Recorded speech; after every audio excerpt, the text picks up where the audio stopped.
On the morning of September 11, 2001, 19 men armed with box cutters directed by a man on dialysis in a cave fortress halfway around the world, using a satellite phone and a laptop, directed the most sophisticated penetration of the most heavily defended airspace in the world, overpowering the passengers and the military combat trained pilots on 4 commercial aircraft before flying those planes wildly off course for over an hour without being molested by a single fighter interceptor.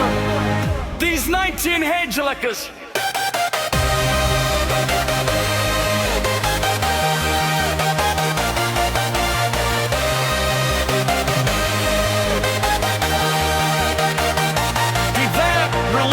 Fundamentalist. They like to drink alcohol, snort cocaine, and live with pink-hair strippers. Managed to knock down 3 buildings with 2 planes in New York. While in Washington, a pilot who couldn't handle a single engine, Cessna was able to flung a 757 at an 8,000 to 70-degree cluster, time to come exactly level with the ground. Budget analyst office where DOD staffers were working on the mystery of the $2.3 trillion that Defense Secretary Donald Rumsfeld had announced yesterday from the Pentagon's coffers in a plant.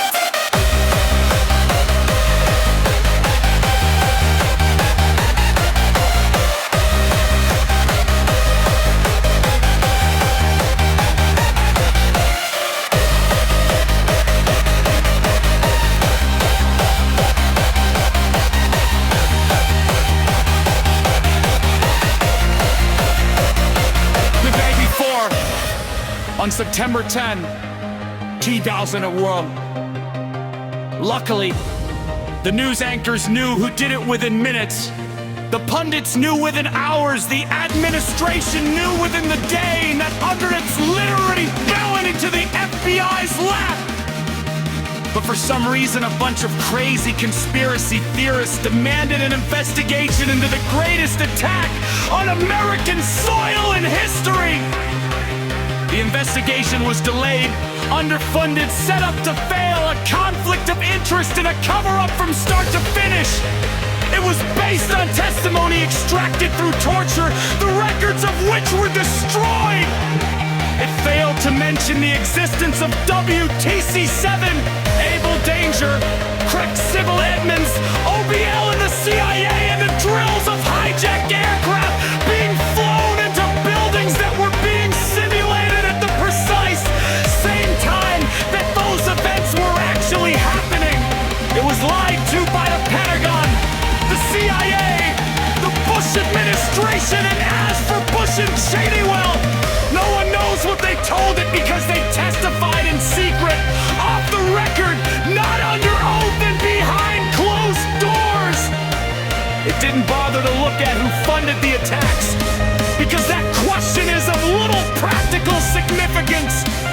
Still, the 9/11 Commission did brilliantly, answering all of the questions the public had, except most of the victims' family members' questions, and pinned blame on all the people responsible, although no one so much as lost their job.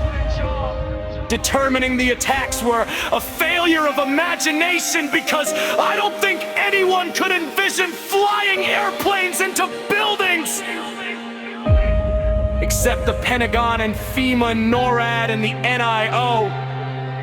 The DIA destroyed 2.5 TB of data on Able Danger, but that's okay because it probably wasn't important that SDT destroyed their records on the investigation as an insider trading before the attacks. But that's okay because destroying the records of the largest investigation in SC history is just part of routine record keeping. NIST has classified the data that they use for their model of WTC-7's collapse.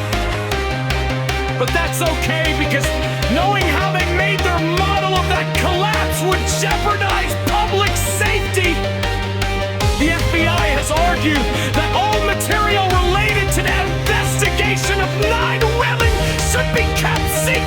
the public.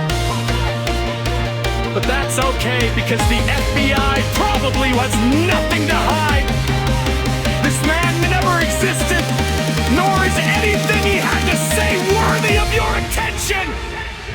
And if you say otherwise, you are a paranoid conspiracy theorist and deserve to be shunned by all of humanity. Likewise, him, Ihan.